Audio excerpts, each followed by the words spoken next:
Lovely student, कैसे हैं आप सब। उम्मीद करती हूँ सब बढ़िया होंगे और अच्छे से अपने एग्जाम्स की तैयारी कर रहे होंगे। बेटा, हमारी लास्ट क्लास में मैंने आप लोगों को इम्पल्स के बारे में और न्यूरॉन से न्यूरॉन तक सिग्नल ट्रांसपोर्ट के बारे में बताया था। आज हमारा जो टॉपिक है, हमारे दो टॉपिक टारगेट पे हैं। न्यूरॉन मस्कुलर को कैसे इंडिकेट करता है, कैसे वहाँ पर सिग्नल ट्रांसपोर्ट करवाता है और कैसे मसल्स को कॉन्ट्रैक्ट करवाता है। दूसरा आज हमारा टारगेट है ब्रेन का, जो कि बच्चों को थोड़ा सा टफ लगता है। तो आज हम उसी के बारे में पढ़ना स्टार्ट करते हैं। कल की अगर मैं बात करूं, मैंने आप लोगों को बताया था कि ये डेंड्राइट्स है। डेंड्राइट से सोडियम चैनल्स ओपन हो जाते हैं जैसे इसके ऊपर प्रेशर पड़ा। सोडियम चैनल्स ओपन होने की वजह से यहाँ से आयंस आने स्टार्ट हो जाते हैं। आयंस आने की वजह से ये जो पोलराइज स्टेट में था पहले हमारा न्यूरॉन, अब डीपोलराइज्ड हो गया है।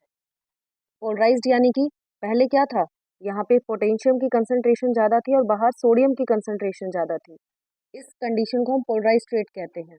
डीपोलराइज स्टेट क्या हो जाएगी कि अंदर सोडियम की कंसंट्रेशन ज़्यादा हो जाएगी और बाहर पोटेशियम की कंसंट्रेशन ज़्यादा हो जाएगी। इसको हम डीपोलराइज स्टेट कहते हैं। ऐसे ही डीपोलराइज स्टेट करते करते हमारे एक्सोन एंडिंग तक पहुंच जाएंगे।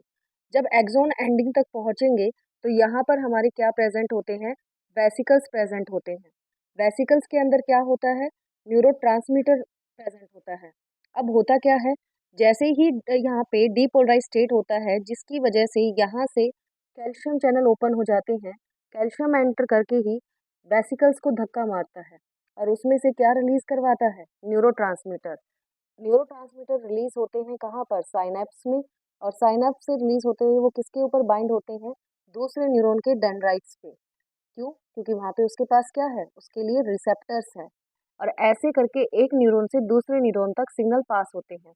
अब आता है हमारा कि न्यूरॉन मसल को कैसे कॉन्ट्रैक्ट करवाता है। अगर मसल्स की बात करें तो होता क्या है, सेम सिनेरियो जैसे हमने स्टार्टिंग में बताया था कि न्यूरॉन में कैसे डीपोलराइज स्टेट आती है, सेम स्टेट पे यहीं पर हम दोबारा आ गए हैं। यहाँ से भी क्या हुआ कि न्यूरोट्रांसमीटर को रिलीज करवा दिया गया है।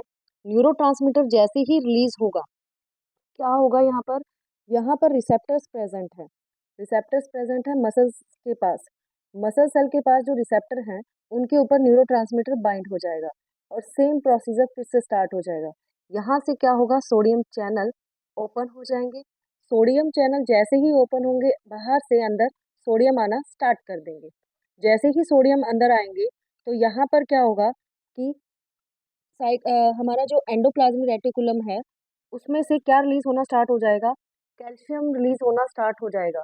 जिसकी वजह से हमारा जो मसल सेल है वो क्या करेगा, वो कॉन्ट्रैक्ट करेगा। आगे बात इतनी सी समझ में।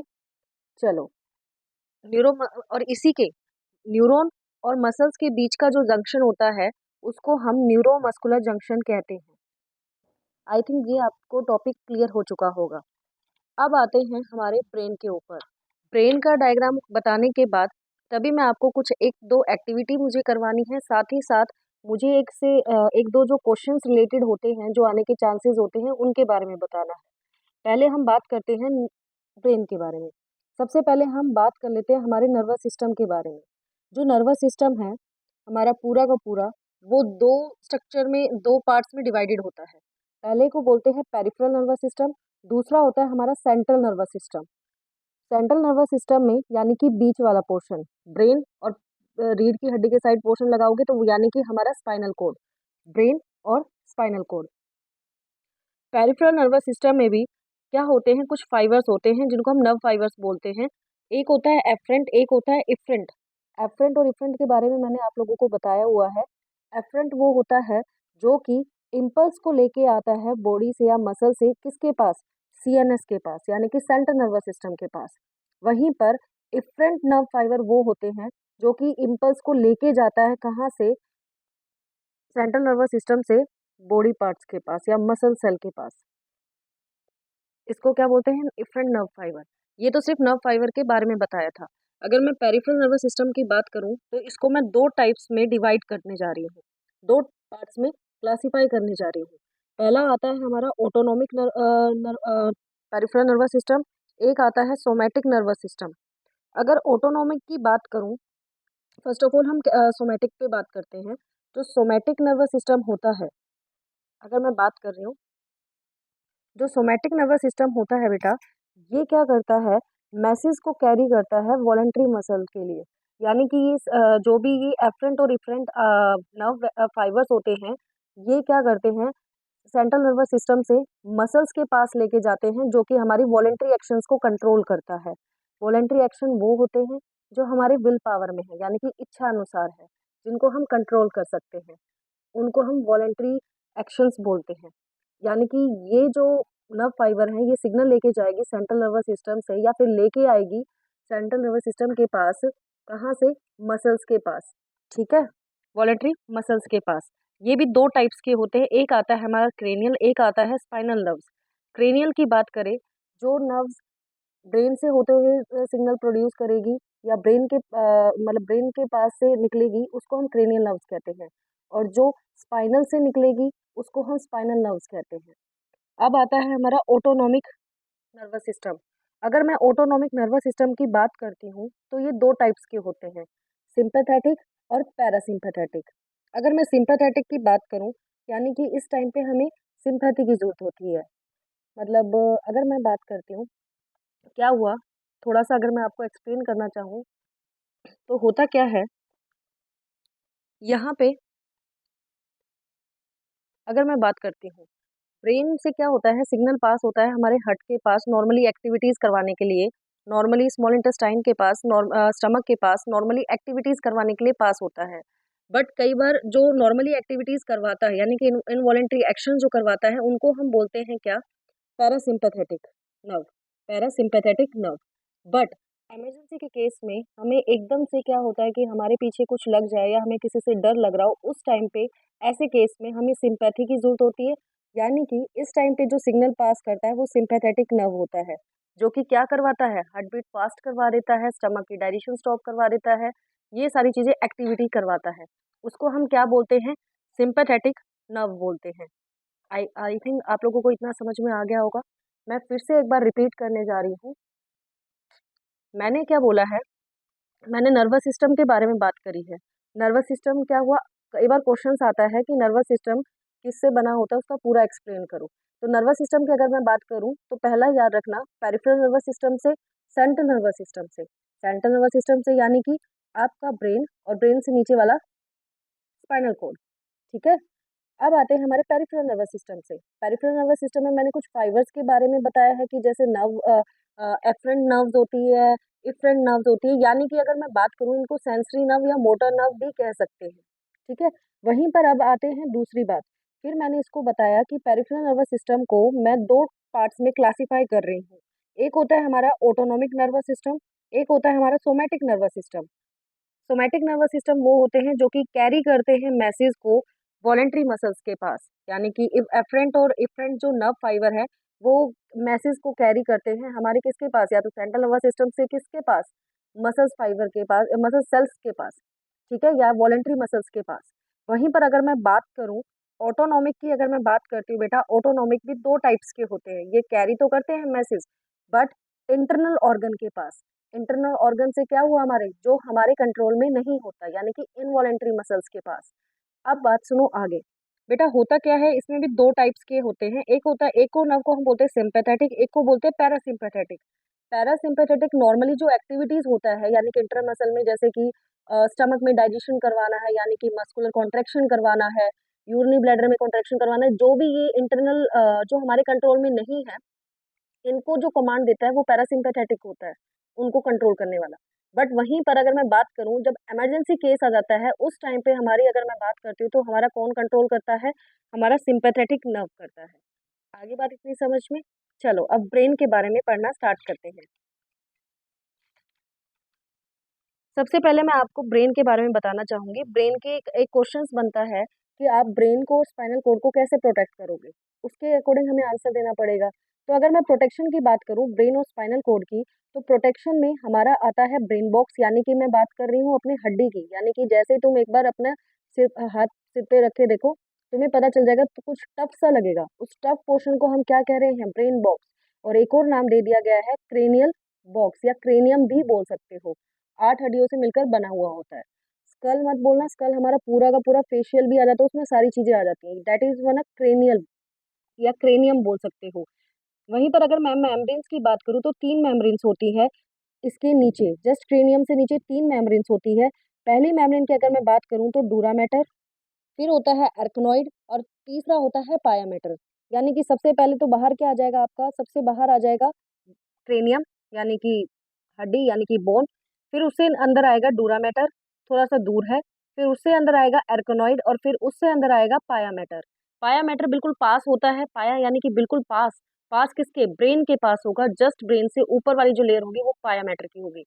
पाया मैटर और आर्कनॉइड के बीच में स्पेस होता है और वहां पर एक फ्लूइड होता है जिसको हम क्या बोलते हैं, CSF, Serbo spinal fluid, Serbo spinal fluid. इसका क्या काम है, मैकेनिकल शॉक्स को एब्जॉर्ब करता है, क्यों कभी एकदम से झटका ना लग जाए तो जो शॉक्ड होते हैं उनको ये एब्जॉर्ब करने का काम करता है। ठीक है, आई थिंक आपको इतना समझ आ चुका होगा। अब हम मूव करते हैं अपना टॉपिक कि स्पाइनल कोड की कैसे प्रोटेक्शन होगी, क्योंकि हमें दोनों की प्रोटेक्शन जाननी है। एनसीईआरटी ने हमारी ने दोनों की प्रोटेक्शन पे बात मेंशन कर रखी है। अगर वहीं पर अगर मैं स्पाइनल कोड की बात करूं बेटा, स्पाइनल कोड में क्या होता है, आउटर के साइड क्या होता है, वर्टिबल कॉलम होते हैं। कितने वर्टिबल कॉलम होते हैं, 26 बोन्स होते हैं वहां पर। ठीक है, अब ये 26 बोन के अंदर क्या होता है, वही same as it is 3 layer, dura mater, arachnoid, pia mater, तीनों लेयर्स के अंदर हमारा क्या होता है, स्पाइनल कोड होता है। ऐसे हम प्रोटेक्शन कर सकते हैं हमारे ब्रेन की, हमारे स्पाइनल कोड की, क्योंकि आप लोगों को भी पता है कि हमारे लिए कितना ज़्यादा इम्पोर्टेंट है हमारा ब्रेन, क्योंकि सारी एक्टिविटी सारी चीज़ें जो है वो ब्रेन और स्पाइनल कोड कंट्रोल कर रहे हैं। ठीक है, अब चलते हैं ब्रेन के पास। ब्रेन की अगर मैं बात करती हूँ बेटा, तो ब्रेन में क्या होता है, ब्रेन के 3 पार्ट हैं, fore brain, fore brain, mid brain, hind brain. वहीं पर अब मैं एक बात डायग्राम लेके आ रही हूँ आपके सामने, ये है हमारा ब्रेन का डायग्राम। ठीक है, अब मैंने आप लोगों को क्या बताया था, क्रेनियम, क्रेनियम से अंदर मैंने क्या बताया था, 3 लेयर्स होती है, कौन कौन सी, साथ में बोलो मेरे, डूरा मैटर, एर्कनॉइड एंड पाया मैटर, वेरी गुड। अब आता है हमारा ये अंदर कौन सा, ब्रेन का डायग्राम। ब्रेन की अगर मैं बात करती हूँ तो ब्रेन को हमें 3 हिस्सों में बांट रखा है, fore brain, mid brain, hind brain. हमारी एनसीईआरटी क्या कर रखी है कि हिंड ब्रेन के तो फर्दर जो 3 पार्ट्स होते हैं उनके बारे में बता रखा है, बट फोर ब्रेन के पार्ट्स के बारे में नहीं बता रखा। तो हमें फोर ब्रेन के पार्ट्स भी कर लेने चाहिए। मैं ये कहने की कोशिश कर रही हूँ जिन बच्चों को याद नहीं हो पाता कि मेरे को फोर ब्रेन के फर्दर पार्ट्स जो हैं वो इतने सारे याद नहीं हो पा रहे, यानी कि जैसे सेरिब्रम है, सेरिब्रम के पार्ट्स याद नहीं हो पा रहे हैं, तो कोई बात नहीं, आप फोर ब्रेन पे रहना, अगर कोई भी क्वेश्चन इस टाइप के पूछे तो फोर ब्रेन आंसर देके आ जाना। ठीक है, या फिर क्रेनियम के जो नाम बता रही हूँ, क्रेनियम, सॉरी, सेरिब्रम, डाइनसेफ्लॉन और ऑल्फैक्टरी लोब, इनके नाम जो बता रही हूँ वो या तो वो याद रख लेना। बट उसके फर्दर जो पार्ट्स आपको याद नहीं होते हैं तो भी काम चल जाएगा। आप बस फोर ब्रेन पे ही रहना, जो मैं जितने भी फंक्शन बताऊँ वो फोर फोर ब्रेन उसका आंसर करके आ जाना। गलत करने के बजाय ये आंसर भी लिख के आओगे, वेल एंड गुड होगा, कोई नहीं गलत करेगा आपका। ठीक है, वहीं पर अगर मैं स्टार्ट करती हूँ बेटा, फोर ब्रेन की अगर मैं बात करूँ बेटा, ये जो पूरा का पूरा ही ये फोर ब्रेन है हमारा। ये जो आपको दिख रहा है ये हमारा मिड ब्रेन है, और ये वाले जो पार्ट है इसको हम कहते हैं हमारा हिंड ब्रेन। इन पार्ट्स को हिंड ब्रेन, मिड ब्रेन, और ये हमारा क्या है, पूरा का पूरा फोर ब्रेन है। वहीं पर अगर मैं बात करूं, ये आगे बताती हूँ कि फर्दर एक बार डिवाइड को बताती हूँ आपको। फ्रोम फोर ब्रेन को मैंने 3 हिस्सों में बांटा हुआ है, सेरिब्रम, ऑल्फैक्टरी लोब और डाइनसेफ्लॉन। अब देखते हैं कि करके इनका फंक्शन जान लेते हैं पहले। फोर अगर सेरिब्रम की बात करूँ ना, अगर इवोल्यूशन अगर हुआ है तो सबसे ज़्यादा हमारा सेरिब्रम का ही हुआ है। सेरिब्रम जो होता है वो मेन पार्ट होता है, क्योंकि चाहे कितनी थिंकिंग लगा लो, रीजनिंग लगा लो, मैथ सॉल्विंग प्रॉब्लम लगा लो, कुछ भी जो सबसे ज़्यादा क्रिएटिव लगा लो, सबका सेंटर हमारा क्या है, किसके पास है, सेरिब्रम के पास है। सेरिब्रम की अगर मैं बात करती हूँ, सेरिब्रम की अगर मैं बात करती हूँ तो बेटा कैसा होता है, वॉलनट लाइक स्ट्रक्चर होता है। वॉलनट खाया है, अखरोट, अखरोट का जैसा स्ट्रक्चर होता है, सेम एज इट इज हमारा इसका सेरिब्रम का भी होता है। एक क्वेश्चन आता है कि सेरिब्रम में फोल्ड्स क्यों प्रेजेंट होते हैं, तो फोल्ड की अगर मैं बात करूं, ऐसी जगह पे कहीं पर भी फोल्ड आ जाए तो समझ जाना कि वहां पे कुछ ना कुछ सरफेस एरिया बढ़ाने के लिए है। सरफेस, अब तुम्हारा क्वेश्चन होगा मैम सरफेस एरिया बढ़ाना ही क्यों है, बेटा सरफेस एरिया अगर जितना ज़्यादा होगा ना, उतने ही ज़्यादा नंबर ऑफ न्यूरॉन वहाँ पर प्रेज़ेंट होंगे। अगर पाया ये गया है, जो क्रिएटिव बंदे होते हैं, उनके अंदर नंबर ऑफ न्यूरॉन की संख्या ज़्यादा होती है, फोल्डिंग ज़्यादा होती है, जो ये हमारा वॉलनट जैसा स्ट्रक्चर है सेरिब्रम का, उनके अंदर फोल्डिंग्स बहुत ज़्यादा होती है, ठीक है? दूसरा आता है, सेरिब्रम को हम 2 हाफ पार्ट में कर सकते हैं। जैसे कि हम अखरोट खाते 2 पार्ट्स में कर सकते हैं ना, सेम एज़ इट इज़ हम क्या कर सकते हैं, सेरिब्रम को भी 2 हाफ पार्ट्स में हम डिवाइड कर सकते हैं। उसको हम सेरिब्रल हेमिस्फीयर कहते हैं, 2 सेरिब्रल हेमिस्फीयर होता है, ठीक है? किससे जुड़ता है नहीं जानना हमें, इतनी हमें डीप लेवल डीप पे नहीं जाना, हमें जितना हमें पढ़ना है, जितना हमारे एग्ज़ाम के लिए इम्पोर्टेंट है, हमें उतना ही जानना है, ठीक है?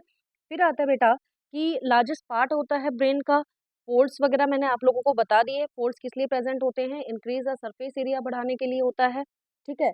अब इसके भी सेरिब्रम के लिए ध्यान से सुनना, मैं ये जो बात बता रही हूँ आपको फोर ब्रेन के सेरिब्रम, ओल्फैक्टरी और डाइनसेफ्लॉन के पार्ट्स तो याद ठीक है, बट फर्दर जो मैं पार्ट्स डिवाइड कर रही हूँ, वो याद होते हैं तो ठीक है, नहीं तो आप उसकी जगह सेरिब्रम या फोर ब्रेन भी लिख के आओगे तो भी गलत आंसर नहीं होगा, ठीक है?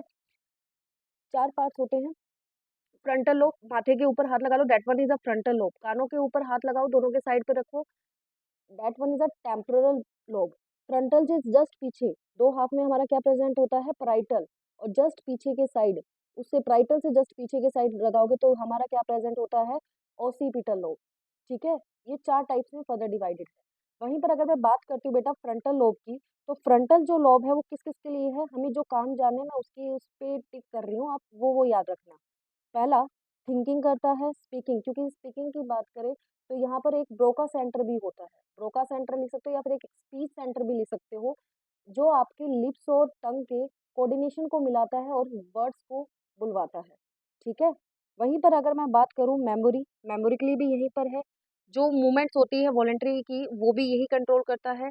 क्रिएटिविटी और मोरल जजमेंट, जो तुम्हें मोरल जजमेंट आ जाता है ना कि नहीं ये सही है, ये हमारे समाज के लिए गलत है, ये जिस टाइप की जो जजमेंट आती है वो भी हमारा कौन कंट्रोल करता है, फोर ब्रेन। ज़्यादा नहीं करना, थिंकिंग, स्पीकिंग, क्रिएटिव और मोरल जजमेंट, इतना याद रख लेना, ठीक है? अब आता है हमारा प्राइटल लोब।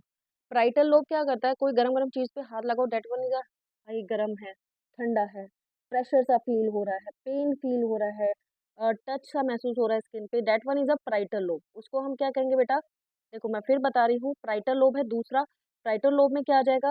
हीट, जैसे कि गरम महसूस हो रहा है, ठंडा महसूस हो रहा है, प्रेशर फ़ील हो रहा है, पेन हो रहा है, टच हो रहा है, ये सारे किसमें आते हैं बेटा? हमारे प्राइटल लोब में आते हैं। दूसरा आता है बेटा, तीसरा सॉरी, ऑसिपिटल लोब। ये विज़न से रिलेटेड है, यानी कि देखने से रिलेटेड है।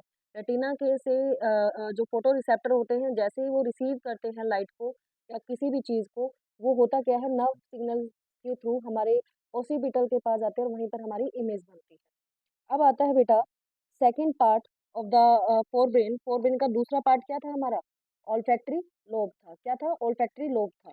अब दूसरे पार्ट की अगर मैं बात करती हूँ बेटा ऑल्फैक्टरी लोब्स की, तो क्या होता है, ये 2 होते हैं। नाक के अंदर अगर सॉरी नाक के अंदर नहीं, ऑल्फैक्टरी लोब्स क्या होते हैं, 2 प्रेजेंट्स होते हैं हमारे ब्रेन के ही अंदर। होता क्या है कि ये जो भी स्मेल है, सूंघने से जो भी चीज़ें रिलेटेड है, वो हमारा ओल्फैक्टरी लोब ही कंट्रोल करता है, ठीक है? अब होता क्या है, इससे रिलेटेड जो क्वेश्चंस आते हैं कि आपको कैसे स्मेल आएगी, तो उससे रिलेटेड मैं क्वेश्चंस आपको बताऊँगी, ठीक है? फिलहाल के लिए आप इतना जान लीजिए। फिर आता है हमारा तीसरा डाइनसेफ्लॉन। डाइनसेफ्लॉन, डाइन बैठ गई सेफ्लॉन पे, यानी कि डाइनसेफ्लॉन। डाइनसेफ्लॉन की अगर मैं बात करूँ बेटा, ये 3 फर्दर पार्ट्स में डिवाइडेड है, हाइपोथैलेमस, एपिथैलेमस, थैलेमस। थैलेमस का फंक्शन याद रखना कि ये बहुत बड़ा रिले सेंटर होता है। रिले सेंटर का मतलब क्या हुआ कि ये क्या करता है, जैसे ये हमारा मिड ब्रेन है। यहाँ पे जैसे यहाँ पे सपोज़ करो हमारा थैलेमस है। होता क्या है, जैसे ही सिग्नल ऊपर आ रहा होता है, तो ये क्या करता है, ये उसको सेलेक्ट करता है, अच्छा ये इस पार्ट में जाना चाहिए ब्रेन के, तो वहाँ पर ट्रांसफ़र करवाने का काम करता है। इसको बोलते हैं हम रिले सेंटर। एपिथैलेमस की एज़ सच तुम्हें फंक्शन याद नहीं करने, हाइपोथैलेमस को ध्यान पे रखना। हाइपोथैलेमस की अगर मैं बात करती हूँ बेटा, हाइपोथैलेमस में आप लोगों को क्या याद रखना है, एक तो कनेक्टिंग लिंक होता है बिटवीन एंडोक्राइन सिस्टम का और न्यूरल का, क्योंकि एंडोक्राइन की तरह हार्मोन भी प्रोड्यूस करवाता है और न्यूरल की तरह एक्टिविटीज़ भी परफॉर्म करता है। जैसे कि आपका थर्मोस्टेट, थर्मोस्टेट का मतलब क्या हुआ, आपके बॉडी टेम्परेचर को मेंटेन करना, स्वेटिंग, पसीने लाना, भूख लगना, प्यास लगना, पेट भर जाना, और जितने भी सेक्सुअल डिज़ायर होते हैं, ये सारे के सारे जो होते हैं, हमारे कौन कंट्रोल करवाता है? हाइपोथैलेमस करवाता है, ठीक है? आपको ध्यान क्या रखना है? थर्मोस्टेट पे, स्वेटिंग पे, हंगर पे, थ्रस्ट पे, इन चारों पे ज़्यादा जोर देना, इन चारों पे ज़्यादा ध्यान रखना। और बाकी के एक्स्ट्रा है, ज़्यादा नीड नहीं है आप लोगों को याद करने की।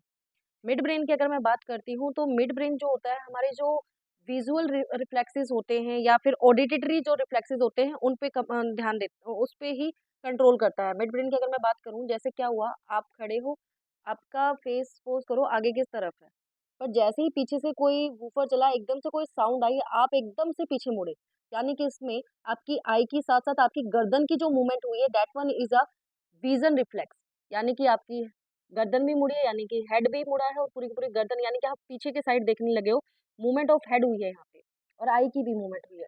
इसको क्या बोलते हैं बेटा? इसको हम विजुअल रिफ्लेक्स बोलते हैं, ठीक है?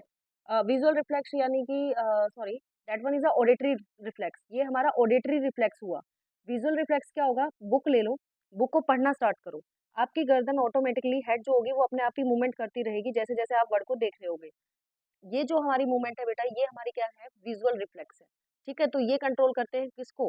हमारा मिड ब्रेन के द्वारा। अब आता है हमारा कौन सा? लास्ट, हिंड ब्रेन, जो कि एनसीईआरटी ने पूरा बकायदा मेंशन किया हुआ है। इसके 3 पार्ट्स है बेटा। 3 पार्ट्स कौन-कौन से हैं? 3 पार्ट्स हैं, कौन-कौन से? Pons, medulla, cerebellum. ये जो आपको दिख रहा है ना पेट जैसा, ये है सेरिब्लम, सेरिबेलम। ये है पोन्स और ये है मेडुला ऑब्लेंगटा। ठीक है? अब एक-एक करके इनका फंक्शन भी जान लेते हैं। पोन्स की अगर मैं बात करती हूँ बेटा, तो पोन्स क्या होता है? पोन्स पे इतना ध्यान रखना कि भई रिले सेंटर होता है, जो कि इन्फॉर्मेशन लेके जाता है किसके पास? देखो, ध्यान से सुनना। थैलेमस तो रिले सेंटर है जो कि लेके जा रहा है यहाँ के ब्रेन के सेरिब्रम के कौन से पार्ट पे इन्फॉर्मेशन पहुँचानी है, ठीक है? बट यहाँ पे जो रिले सेंटर है बेटा, ये क्या करता है? सेरिबेलम के किस पार्ट तक इन्फॉर्मेशन पहुँचानी है, कौन से क्या चीज़ कौन-सा पार्ट कंट्रोल कर रहा है, वहाँ तक इन्फॉर्मेशन जो पहुँचाने का काम होता है, या सिग्नल अटैच करवाने का या सिग्नल ट्रांसफर करवाने का जो काम होता है, वो हमारा कौन सा किसका होता है? पोन्स का होता है, ठीक है? वहीं पर अगर मैं बात करती हूँ बेटा मेडुला ऑब्लेंगटा की, मेडुला ऑब्लेंगटा हमारा मेन है, फोकस इस पे करना, मेडुला ऑब्लेंगटा पे ही क्वेश्चन ज़्यादा आते हैं, पूछ लेते हैं आपको कि भई ये बताओ इनवॉलंटरी एक्शंस कौन कंट्रोल कर रहा है, ठीक है? और साथ ही साथ आपसे ये पूछ सकते हैं ब्रीदिंग सेंटर कौन-सा है? तो जो सेंटर्स बता रही हूँ उस पे थोड़ा ज़्यादा ध्यान देना। ब्रीदिंग सेंटर हमारा कौन कंट्रोल करता है? मेडुला ऑब्लेंगटा। ब्लड प्रेशर, स्लाइवेशन यानी कि सलाइवा का रिलीज़ होना, वॉमिटिंग उल्टी आनी, स्नीज़िंग, ठीक है? जो डायफ्राम की मूवमेंट होती है, वो भी कौन करवाता है? हमारा मेडुला ऑब्लेंगटा करवाता है। वॉमिटिंग, हिकअप्स, हिचकी आना, ये सारे के सारे कार्डिक सेंटर किसके पास होता है? मेडुला ऑब्लेंगटा के पास होता है। इसके फंक्शन नेसेसरी है आप याद करना, क्योंकि एनसीईआरटी ने, एक बार आप पढ़ना, बुक उठाना, और एनसीईआरटी ने काफ़ी सारे फंक्शन इसके मेंशन किए हुए हैं। आपको वो ये नहीं कहेगा कि मेडुला ऑब्लेंगटा के फंक्शन लिख दीजिए। आपको ये क्वेश्चन दे सकता है कि वो कोई भी इनमें से दे देगा और कहेगा बताओ ये कहाँ पे प्रेज़ेंट है? किसका सेंटर है? कहाँ पे इसका सेंटर है? तो आपको ये नीड है याद करने की, ठीक है? लास्ट है हमारा सेरिब्रम। सेरिबेलम की अगर मैं बात करती हूँ बेटा, सेकंड लार्जेस्ट पार्ट होता है, ठीक है? अब इसका काम सुन लो। आपकी जो बॉडी का पोस्चर है, उसको मेंटेन करवाने का, जैसे आप पहले-पहले स्टार्टिंग में साइकिल सीखते हो, तो बैलेंस करवाना हाथों का, पैरों का, आँखों का, सब कुछ हमारा कौन कर रहा है? सेरिबेलम कर रहा है। चलो मैं और भी बात बताती हूँ आपको। सपोज़ करो बच्चा एक जो है छोटा-सा, वो बच्चा 8 7-8 महीने का होता है जब चलना स्टार्ट करता है, 8 से 9 महीने में चलना स्टार्ट करता है, तो वो पहले जब खड़ा होता है फिर गिर जाता है। ये जो बैलेंसिंग का काम जो उसको करवा रहा है चलने का, वो कौन करवा रहा है? सेरिबेलम।